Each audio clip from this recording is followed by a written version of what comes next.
Law, Reason, and Emotions, the Philosophical Underpinnings. Contrary to popular opinion, the domain of law is riddled with emotions. Think of crimes. Most of them are the upshot of some emotion: anger, hate, greed, envy. Or consider torts. Greed, again, comes to mind as an important factor, but a plethora of other emotions may play an important part, such as, say, indolence or sloth. Family law, with its rich emotional landscape, from love and lust to jealousy and hate. Property law, safely resting upon the twin emotions of need and greed. And even constitutional law, where its constituent parts, the separation of powers, as a certain author argues, is erected upon envy and jealousy. We can perhaps more easily understand the complex relationship between law and emotions if we consider the many different forms of interactions between these two realms. Let me mention at least three. First, law reacts to emotions outside the law. When a crime occurs, law has to manage a whole range of emotions: those which caused the crime and those provoked by the crime. They are, in a sense, external to law, but nevertheless intimately connected to law. Second, it manages emotions within law. It does so in a myriad of different ways. The lawgiver has to decide which emotions to recognize as legally relevant. Take, for example, hate crimes. Does every feeling of hate towards the victim suffice? Or think of restitution for emotional distress. Surely not even emotional distress will be enough for compensation to be awarded. Furthermore, it has to decide how to draft laws permitting or prohibiting certain behavior. The law has to decide whether to allow emotions to enter into judicial decision making and which emotions were to be tolerated or promoted. The law also addresses and manages the emotions of actors within the legal arena. It allows for the victim of crime or plaintiff in a legal suit to express emotions, but severely restricts the range of permissible emotions of judge and permits the defense lawyers and public prosecutors to display emotions, especially when they are offered as flurry of rhetoric. Finally, the producers of elicits certain emotions by its operation.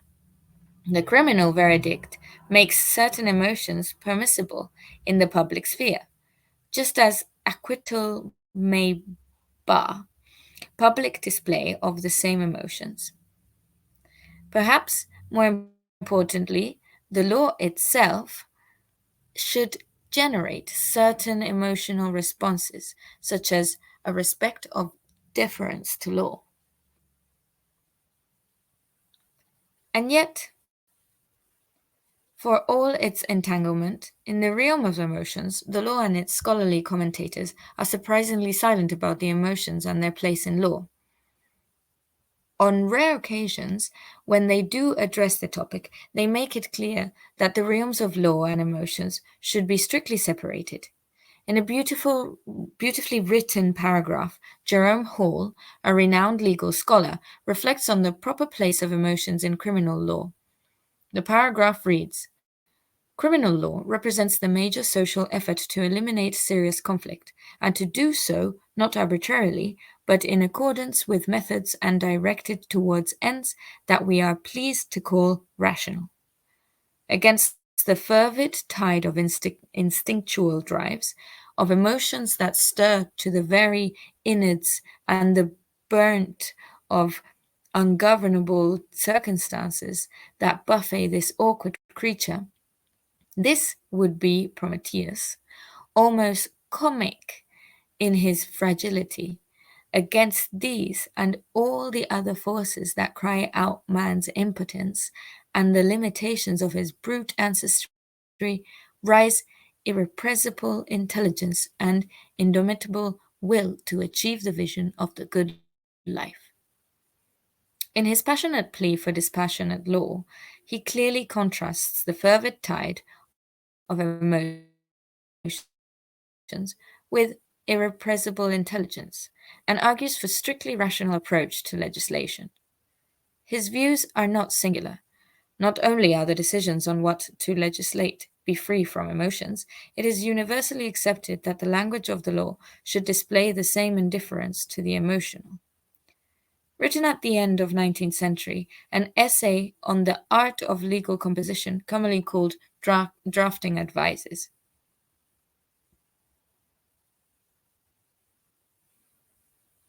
The style of good legal composition, for it has a style of its own, is free from all color, from all emotions, from all rhetoric.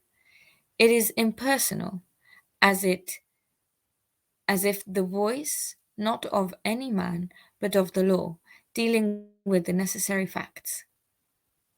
Increasing number of authors argue that this reserved attitude law takes towards emotions is far from accidental.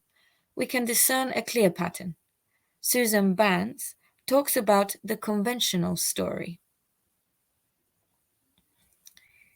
It relegates emotions to a neatly circumscribed place in our understanding of law. Terry Maroney speaks about a core presumption that confines law and emotions in separate universes, and Roger Crampton describes the ordinary religion of the law school classroom, professing the sharp distinction between the domain of reason and domain of emotion.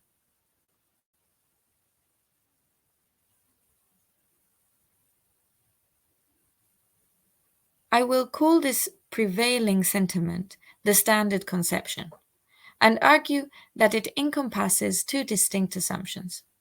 The first assumption is that the law and emotions inhabit two substantially distinctive domains. Law is traditionally perceived as belonging to domain of reason, to which the sphere of emotions is, if not its exact opposite, at least something fundamentally different. The second assumption is that reason is by its very nature superior to emotion. The sphere of emotions needs to be rationally managed and controlled.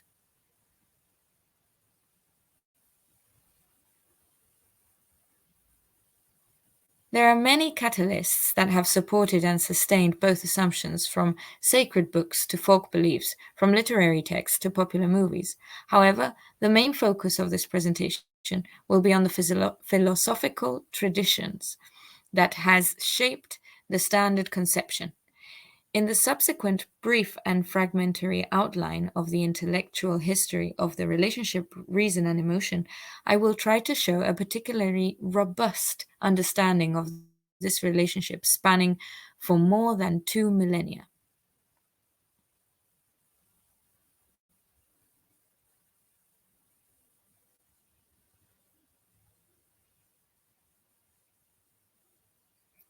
One of the first major philosophers to clearly articulate both assumptions is Plato.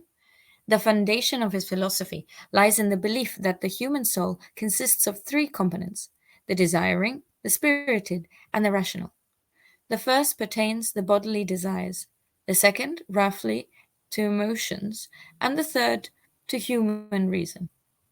Plato makes much of his division, making it the cornerstone of his great dialogue, The Republic, where three parts of the soul are mirrored in three classes, comprising the ideal city.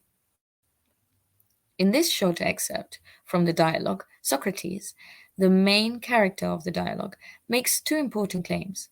First, that the three parts of the soul are divided, further substaining this claim by appealing to the example of children who have developed their spirited part but lack a fully formed rational part. And second, that the rational part should govern the other two.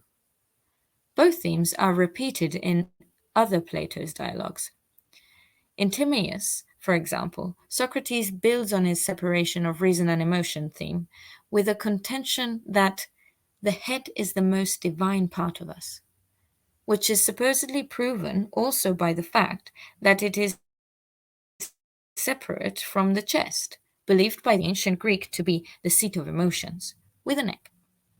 His views on the topic are perhaps best illustrated by a telling passage in another famous dialogue, Protagoras, where Plato expresses his dismay with a prevalent opinion that the intellect is, in fact, not in command over the emotions.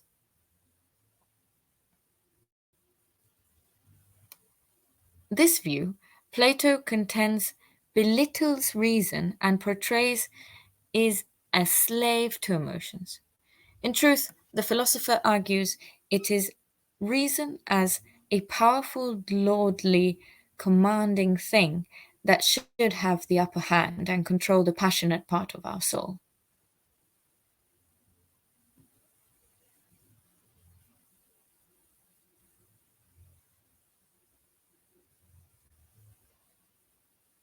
Aristotle builds on his teacher's idea of the tripartite soul.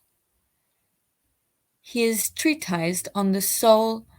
He fleshes out three faculties that reside in the soul: the nutritive or vegetative, the sensitive or appetitive soul, and the rational.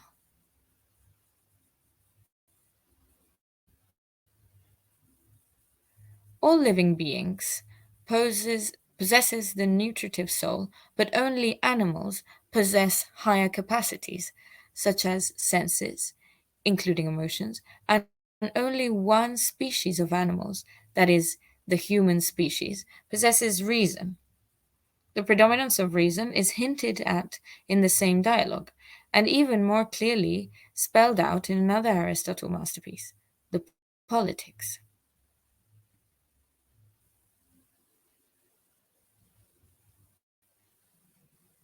There, the striving for the rationale is defined as the final human end and again contrasted with the unreasoning part of the soul.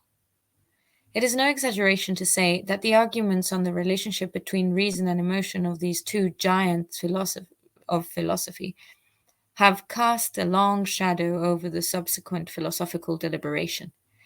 Many latter philosophers echo the exact same sentiment. Some even take the subtle hints from previous philosophical traditions and overemphasize them.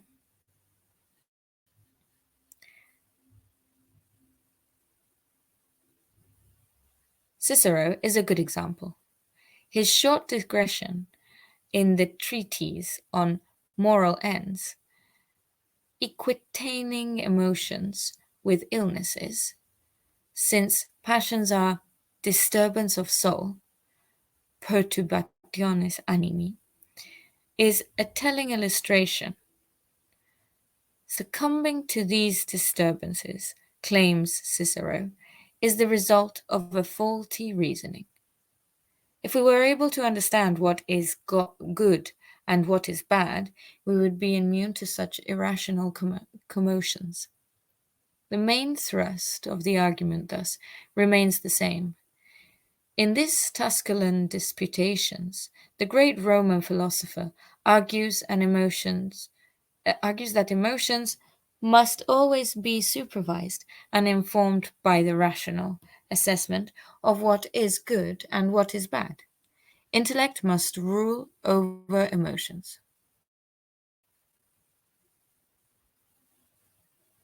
In the Middle Ages, the same understanding of human emotions continues to prevail. Augustine, himself educated in the classical tradition, repeats Cicero's theme of emotions being disturbance of a soul. In his discussion of demons in Book 8 of his City of God, he presents us with the same idea of passions being the product of either stupidity or wretchedness, and a vision of a paradise in which perfect wisdom reigns. The reason being the only thing that separates the humans from the animals, Augustine argues, is in his dialogue on the free choice of the will, should reign over the tumultuous preserve of the irrational. The right order can be established only when the better prevails over the worse.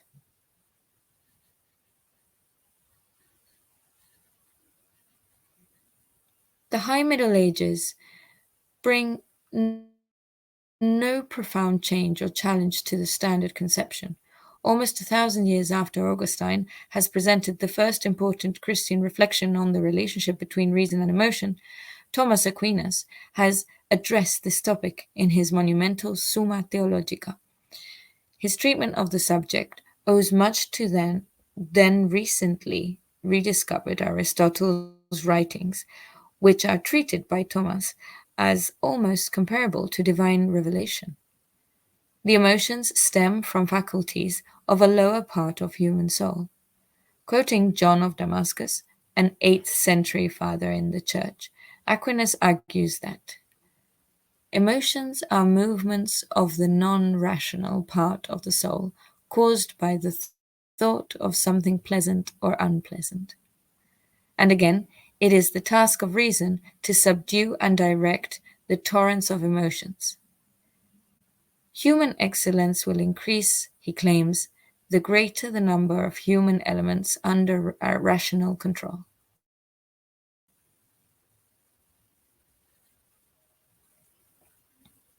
The inception of modern era is commonly associated with the ascendance of reason as a methodological tool for confronting the whole range of topics, from astronomy to biology, from philosophy to law. It is not surprising, then, that in this period the standard conception is only reinforced. Philosopher who is perhaps most frequently portrayed as the beginner of this new era is René Descartes. Descartes' theory of emotions, which he develops in a fully fledged treatise entitled The Passion of the Soul from 1649, the last major work he produced before his untimely death the next year, presents a fully mechanism explanation of emotions, attributing the inception of emotions to the vibration imparted by the animal spirits to the little gland in the middle of the brain. His explicit reference to animal spirits is noteworthy. These animal spirits, although prompting emotions, do not, however, by themselves translate into outward reaction. Descartes is not blind to the fact that we are often faced with conflicting emotions. So we need an umpire. He ascribes this role to human will, which, in its turn, guided by virtue. But again, our perception of virtue can be quite misguided. Descartes resolves this impasse quite predictably by falling back on the standard conception. The virtue can only be guided by reason. His letter to the Bohemian Princess Elizabeth is an eloquent argument for the dominance of reason over emotion.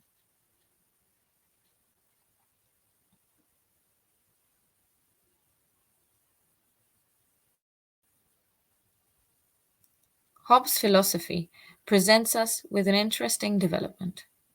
In his earlier writings, deceive being the case in point, we encounter the traditional understanding once more.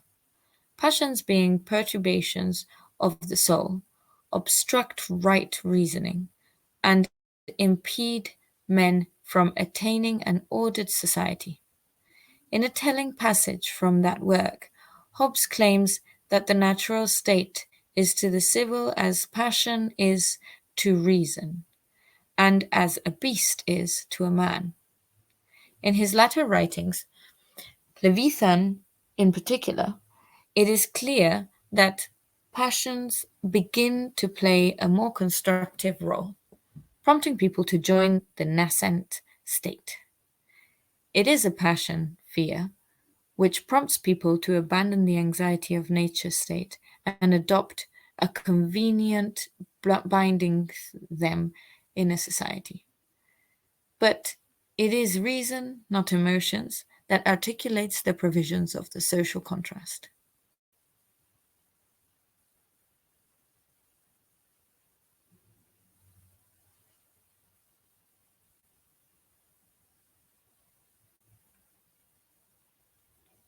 Locke, another major philosopher of the rationalist period, offers little deviation from the standard conception in his writing. His essay concerning human understanding takes for granted the common understanding that our feeble, passionate nature needs guidance, and the reason is that supreme human faculty to best fulfill the responsibility.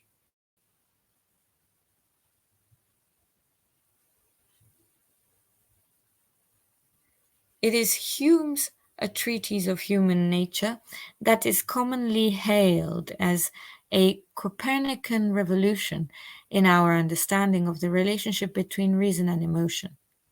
Hume completely reverses the accepted understanding that reason has to guide and control emotions, which have been described as unruly, impulsive, and steaming from lower parts of our soul.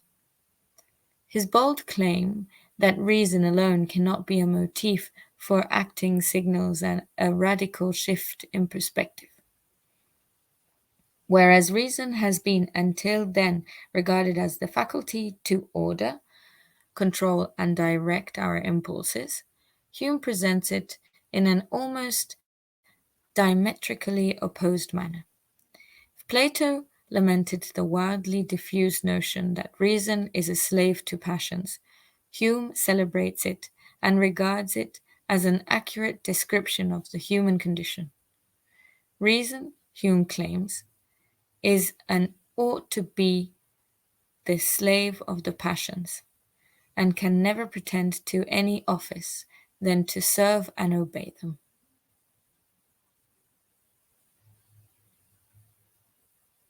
Hume's provocation, reversal of the roles of emotions and reason, might have been shocking, but it wasn't transformative. The mainstream philosophy has paid scarce attention to his claim and has remained dedicated to the standard conception. Kant's philosophy may serve as a useful example of this insistence and, at the same time, as a fitting conclusion to the cursory overview. Writing more than 40 years after Hume's treatise, he hardly mentions emotions or passions and tries to ground his ethical theory on reason alone. Emotions, Kant employs a dazzling array of different terms to describe our inner states, are again treated as something subjective and therefore an inadequate foundation for an ethical theory. In an often quoted passage from the groundwork for the metaphysics of morals, Kant argues that inclinations have no final worth and that a person would be better off without experiencing them. The final justification for a moral action can only be reasoned reflection. Morality, which is in Kant's view the only thing that possesses intrinsic dignity, can only be reached by transcending subjective inclinations and providing us with a universal principle that applies equally to every rational being, precisely in its rationale.